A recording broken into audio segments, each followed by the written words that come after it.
आज का हमारा टॉपिक है थ्री फेज मोटर को पहले स्टार में क्यों चलाते हैं। थ्री फेज मोटर को पहले स्टार में क्यों चलाते हैं और बाद में फिर डेल्टा में, डायरेक्ट डेल्टा में क्यों नहीं चलाते। तो मैं फॉर्मूला आपको ये लिख दिया, I2 बराबर SE2 upon under root R square plus XL square. अर्थात जो हमारा रोटर करंट होगा तो करंट जो होता है वो उसके साथ S जो है ना यहाँ पे आ गया है और S होती है स्लिप। तो स्टार्टिंग में क्या होता है, S का मान निकालने के लिए स्टार्टिंग में क्या होगा, जो NR है रोटर की स्पीड है, जो रोटर घूमता है। तो शुरू में तो रोटर घूम नहीं रहा भाई, स्टार्टिंग में तो रोटर नहीं घूम रहा ना, तो NR बराबर 0। NR का मान कितना हो गया, 0। तो स्लिप का जो फॉर्मूला है वो होता है NS माइनस NR बटे NS। तो यहाँ पे NS हमारी लिए हमने 1500 क्यों लिए, हम मान के चल रहे हैं कि मोटर हमारी 4 पोल की है।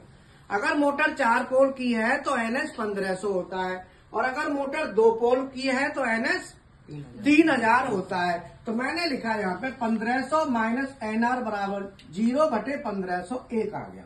इसका मतलब कि स्टार्टिंग में जब NR का मान, जब NR का मान 0 है, NR का मान कितना है 0, तो उस समय दोनों NS बटे NS तो 1 आ गया।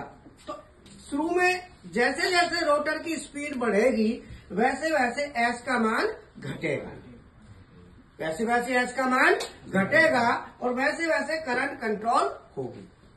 तो उस समय हम क्या करते हैं कि I2 बराबर इस फॉर्मूला से क्या निकल के आया, E2 बटे under root R2 square plus XL2 का स्क्वायर। तो S का मान तो 1 हो गया भाई, S का मान तो 1 हो गया ना। तो S का मान जब 1 हो गया तो ये तो 1 हो गया, तो इतना आ गया। अब हमें जो करंट कंट्रोल करना है तो ये स्लिप है ना, यही करंट को कंट्रोल करती है। अब यहाँ पे स्लिप तो 1 है, तो हम क्या करेंगे, जो E2 है इसे रिड्यूस करेंगे, अर्थात वोल्टेज को। E2 का से रिड्यूस होगा वोल्टेज से, तो पीछे से वोल्टेज हम कम देंगे।